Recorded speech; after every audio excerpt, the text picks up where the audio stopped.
안녕하세요. 저번 시간에 탈티렐리 대량 생산을 위한 제조 방법 특허권을 받은 것을 살펴봤는데요. 이번 시간은 최근 이슈들이랑 그동안의 뉴스 기사들 같이 보도록 하겠습니다. 여기 보면은 이제 시트렐린 구강붕 해정이라고 적혀 있죠. 요거랑 이제 그 탈티렐린이랑 무슨 상관이냐?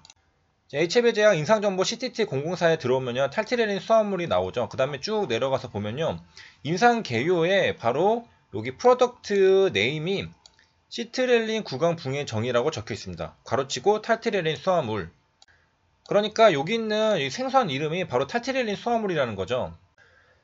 그래서 이제 이와 관련해서 2018년 11월에 무슨 일이 있었냐? 이제 사상 IRB 승인을 받았다고 공시가 나왔었습니다.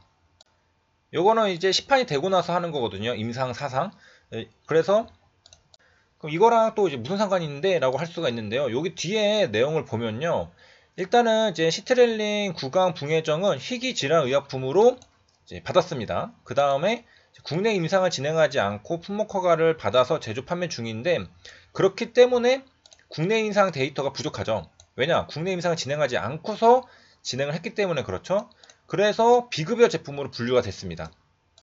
비급여라는 것은 의료치료비에서 의료보험의 혜택을 받을 수 없는 치료입니다. 그러니까 환자가 전액을 본인이 부담하게 되는 치료이기 때문에 환자 입장에서는 이제 생돈이 나가는 것 같아서 쉽게 선택하기 힘든 그런 치료들이 되겠습니다. 한국 같은 경우에는 이제 의료 보험 시스템이 잘 돼 있기 때문에 환자 입장에서는 뭐 이왕이라면은 비급여보다는 의료보험 혜택을 받을 수 있는 치료로 넘어갈 가능성이 있겠습니다. 이제 비급여로 예시는 뭐 라식, 라섹, 뭐 치과, 이제 임플란트, 그다음에 뭐 도수 치료 이런 것들이고요. 자, 다시 이제 기사로 돌아와서 지금 이제 메디포럼 제약, 지금은 HIV 제약 이름 바꿨죠. 그래서 요게 지금 시트렐린 구강 붕해정은 국내 임상을 진행하지 않고 품목 허가를 받아서 이제 국내 임상 데이터가 부족하죠. 그렇기 때문에 비급여 제품으로 분류가 됐다고 전하는데, 만약에 국내 임상 데이터 부족이라는 이런 게 해소가 된다면은 이게 급여 제품으로 될 수도 있다라는 좀 의미를 품고 있는 문장입니다. 뭐 정확하진 않지만은, 그래서 이제 국내 임상 데이터를 만약에 채워 넣으면은 요게 뭔가 개선이 될 가능성이 있는데, 여기 보면은 이 기사 내용 자체가 임상 4상을 승인을 받은 겁니다. 임상을 하기 때문에 이게 이제 결과가 나오게 되면은 국내 임상 데이터를 채워 넣는 거죠.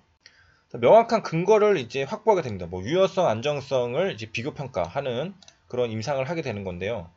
아마도 이제 홈페이지에 있는 요 CTT004 임상이 저 임상 4상이 아닐까 이제 생각을 해봅니다. 8개 대학병원에서 진행 중이고, IRB 승인 이후 24개월. 그리고 이제 또 회사 홈페이지 위로 올라가면은 여기서도 이제 보이듯이 이제 확보한 이 치료제가 없는 상황에서 지금 이제 메디포럼 제약은 CTT004 물질로 이제 국내 대학 병원에서 임상을 진행 중이다라고 설명을 해주고 있습니다. 저번 시간 잠깐 복습하면은 이제 요게 대뇌고요. 이쪽 뒤쪽에 손해가 있는데요. 여기 전두엽이 있고, 이쪽이 앞이고, 이쪽 뒤쪽에. 이거를 이제 보면은 뇌 줄기, 뇌가는 여기 있죠. 요거가 있고, 그 다음 위에서 보면은 나비 모양을 했는데 이렇게 생겼습니다. 요게 이제 손해인데, 요게 이제 균형을 유지하고 근육을 이제 움직이게 하는 거를 미세하게 잘 조정해주는 그런 역할을 손해가 하는데, 손에 장애가 생기면은 이제 걷기는 걷는데 조금 부자연스럽게 걷고 그렇게 됩니다. 정밀한 운동을 하지 못한다.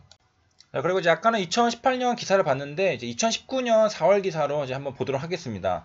시트리, 이 당시에는 이제 이름이 시트리였는데요. 내려가서 이제 보면요. 2018년에 이제 승인을 받은 다음에 임상을 위한 환자를 등록을 받았겠죠. 그래서 여기 보면은 이제 최근에 첫 환자가 등록이 되었다고 합니다. 그래서 본격적인 임상을 이제 개시를 했다고 하고요.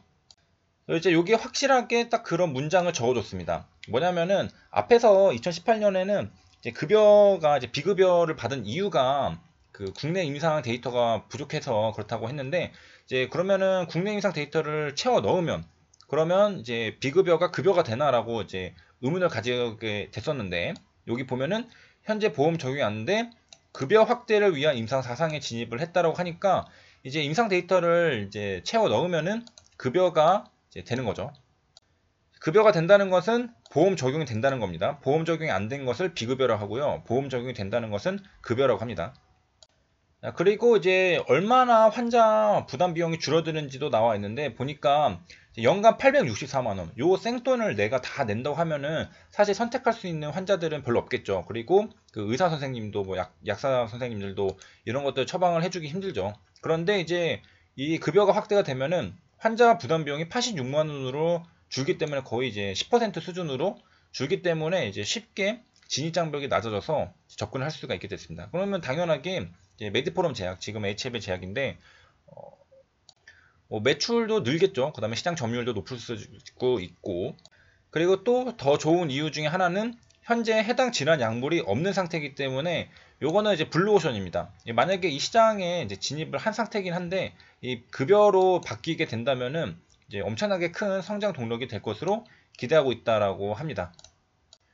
그래서 여기 보니까 2021년 급여 신청 및 적용을 목표로 하고 있다고 하니까 지금 한 2달만 지나면 2021년이 되거든요. 이거는 2019년에 나온 거니까 지금 시간이 거의 다 지난 상태로 왔습니다. 그동안 많이 진행이 됐을 거라고 생각을 하고, 이제 여기까지 정리를 하면요. 2018년도 탈티렐린 수화물에 대해서 임상 4상 승인을 받았습니다. 허가는 2017년에 받았고 2018년에는 임상 4상에 대한 승인을 받았고 이제 환자를 이제 받기 시작했습니다. 그래서 첫 환자가 등록이 된 게 2019년, 1년 정도 단위로 이제 받았고 그 다음에 이제 계획적으로 보면은 한 3년 정도 지나면은 이제 임상 데이터가 다 이제 모이지 않을까, 임상이 끝나지 않을까. 그 날짜가 2021년이고요. 그럼 그때쯤 되면은 이제 임상 데이터가 쌓였기 때문에 비급여에서 이제 급여로 바뀔 수 있다는 거죠.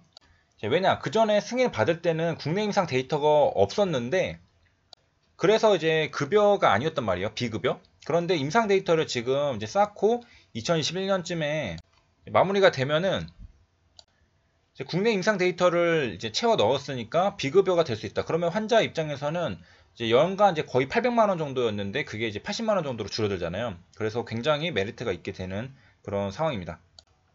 그 다음에 이제 저번에 이제 말초신경계 얘기를 했었는데요. 이제 중추신경계랑 말초신경계가 있습니다. 그래서 중추신경계에 나와서 온몸의 조직이나 기관으로 뻗어 있는 신경이 이제 말초신경계라고 하는데요.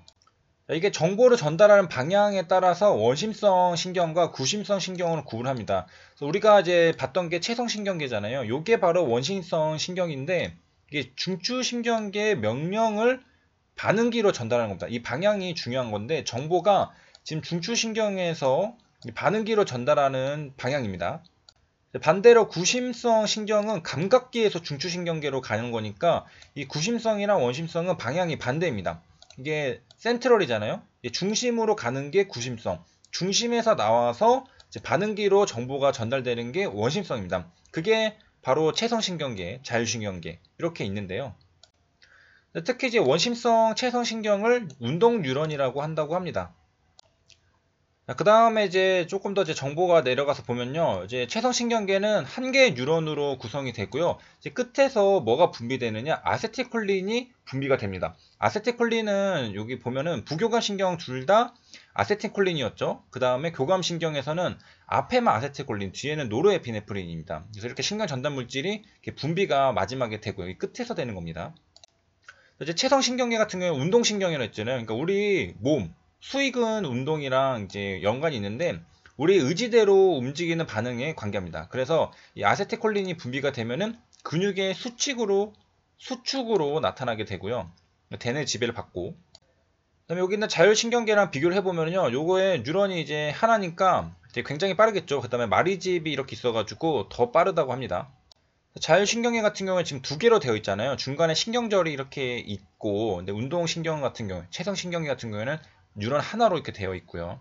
요거를 이제 기억해 주시면 좋을 것 같은데, CNS라고 하는 중추신경계 있고, PNS 말초신경인데, 요게 운동신경부가 있는데, 요게 채성신경, 그 다음에 자율신경은 아니고, 자율신경은 다시 교감신경, 부교감신경은 아니고요. 자율신경계 같은 경우에는 대뇌 지시를 받지 않고 독자적으로 활동하지만은, 채성신경계는 대뇌 지시를 받습니다. 우리가 몸을 움직이려 하면은, 대뇌가 명령을 해야지 내가 명령하지도 않는데, 지 맘대로 움직이면은 좀 문제가 있겠죠. 그래서 여기까지 시청해주셔서 감사합니다.